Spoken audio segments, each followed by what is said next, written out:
Hello. Justin, you've had a lot of fights, you've had a lot of big fights, but UFC 300 for the BMF belt against someone like Max Holloway, this one must feel pretty special. They all feel special. It's such a great little adventure that I put myself on, a long time ago when I chose to, take this path. I never would have thought it would lead me to UFC 300. Well, here we are. You mentioned ahead of this fight that, respectfully, you would like to finish Max, but maybe not put him out cold, just finally be the first person to sort of crack that chin we talk about so much.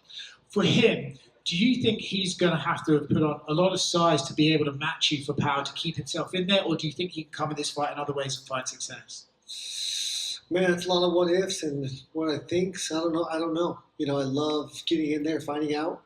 I'll know early if he's punching hard enough for me to take chances or be more cautious. I'll find that out early. And I think it's very different than the time he fought Poirier, as that was a late replacement. I think he's had this whole camp, being able to keep and maintain that weight. And I do think he's going to be as big as me and as strong as me.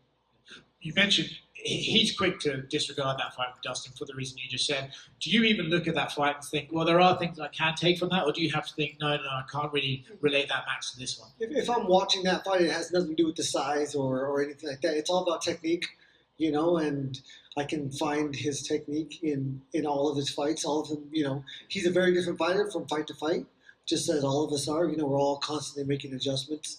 And, I won't be sure which Max I'm going to fight until that bell rings. What would it mean to you to be the first guy to drop in? Yeah, it would mean a lot. I have 25 wins, 19 knockouts. I've really taken pride in that, since the beginning of my career. And, to be the first one, I like being first. So, yeah, I'm ready. What are the stakes in this fight for you? Obviously, there's a BMF belt on the line, right? But we're hearing talks that maybe Dustin could be fighting for the lightweight title next. Are you even thinking about that, or do you just have to think, hey? No, I know with the win here, I fight for the belt. I know with the loss here, that all goes away. So that's what I'm fighting for. Is there a chance, if Islam were to fight in June, you could end up being called to fight back in Abu Dhabi, and is that something you'd even consider? I don't play what ifs, but you don't pass up a championship opportunity. I do want my time. I do think June would probably be impossible for me, as every time I fight is a traumatic life experience, and I need to go home. I need to, unwind, take care of my body, take care of my head. But I have coaches and a manager that ultimately make those decisions. So if they say go, I go. So here, throughout media day, the general consensus is that no one else is competing for fight of the night amongst the fighters. They're all like, we have to get a performance bonus because Justin and Max are fighting on this card. Yeah. Like, do you kind of take pride in that like even your fellow fighters are like, we're not even going to try for this? Yeah, I mean, having the respect of your peers is something I think we all, shoot for. Not just that, but the respect of the UFC to give me this opportunity. Every time you see someone in this thing, you only see the Gaethje versus Holloway thing on the television. So it looks like it's the main event. Well, kind of going off of that, was there any chance that you would have just been the actual main event before they added Alex and Jamal? Wrong dude. I don't know. What do you make of the custom fight kits? I love it. Yeah, they called me. They said, what do you want? I said, I want to represent the United States of America. If I ever had a chance, that's what I asked for a long time ago. I didn't want to go full Apollo Creed because I don't like to be flashy. And yeah, I mean, anytime I can represent my country, this is such a worldwide sport, and not a lot of people truly represent this country, and I'm that guy. Speaking of the custom shorts, Max had input on his design on the floor. Did you have any input on yours, or was it just you told him, hey, I want this, this, and this? And I said I wanted to look like a U.S. flag, and then I sent them a picture of those shades, those colors, black and gray. I wasn't looking for anything special. I don't need to be shiny and flashy. I do my talking with my fists. Fair enough. And there's also footage of you celebrating Dustin Poirier's win over Benoit Sunday when he got the knockout. Is that a guy that, no matter what time you're in, he's going to be like one of those guys you always have respect for in and out of the cage? Yeah, I mean, for what, I'm always going to cheer for my fellow Americans, and especially I love to see these vets and us old guys holding off these young lions. They're coming for us, but the longer we can hold them off, the better for me, the better for all of us. The longer I stick around.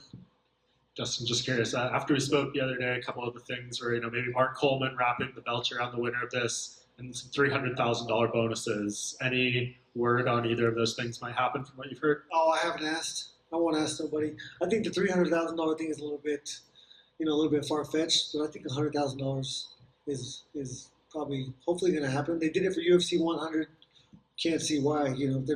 We're all making a lot more money now than from UFC 100. So I think 100 G's is good for every finish on the card. Justin, down here to your right, you fought a lot of high caliber fighters throughout your career. Where does Max Holloway rank in that list?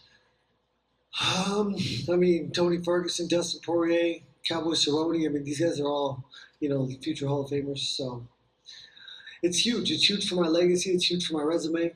I've been watching this guy. I'm older than him, but I was watching him way before I ever thought about being in the UFC. And yeah, this is the guy that I looked up to. So it's cool to see how far I've come and where hard work will get you. And I remember after your interim title, when you didn't really want anything to do with the belt, but with this BMF belt, not to say that you're parading it around everywhere with you, but obviously you hold it seemingly in high regard. Would that be a fair assessment? Again, I think it's awesome. If I didn't have the respect of the company that I fought for, I would not be in this position. That's what I'm most proud of. And also the fans. The fans respect it. The fans in turn respect me.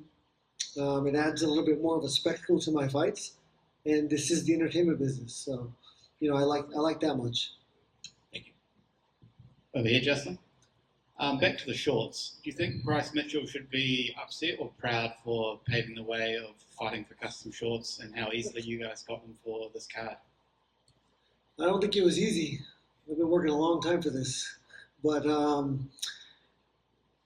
yeah, I don't know. Sure, I'll give him credit. I like it. I like his camo shorts. Justin, you win on Saturday night in spectacular fashion over here. And to your right. Justin, you win on Saturday night in spectacular fashion, and for some reason they don't honor the title bout next. What is it, just next man up, or is there someone in mind? No, there's going to be two contenders coming out of this fight night. This pay-per-view. The winner of Saruki and Oliveira is going to be a contender, and the winner of the Holloway and myself is going to be a contender. I believe Makhachev is going to fight at least twice this year, and so I think we'll both fight him. Are you looking forward to any of the fights in the card besides yours? I'm a huge fan of the sport. I'm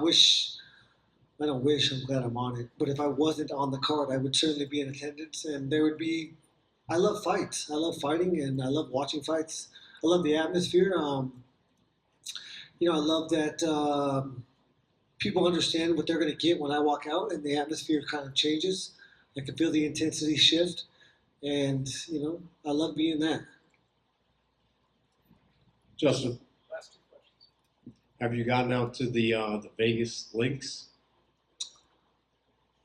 Golf? A specific golf club? I don't know. No, I played Cascada and I played Rio Seco while I was here last Thursday and then Sunday, and then unfortunately I have to do a bunch of interviews, so I can't golf these days. How'd you hit it? Not bad. I shot a 93 and a 90. My swing is disgusting, but I shoot well. Obviously, adding Max to that stack list of opponents you have faced in your career.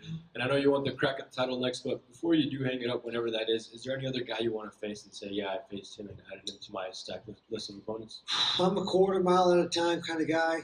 I do not look too far ahead. I honestly have no clue what the future holds. I don't usually plan on being alive the day after my fight, so hopefully I'm there on Sunday.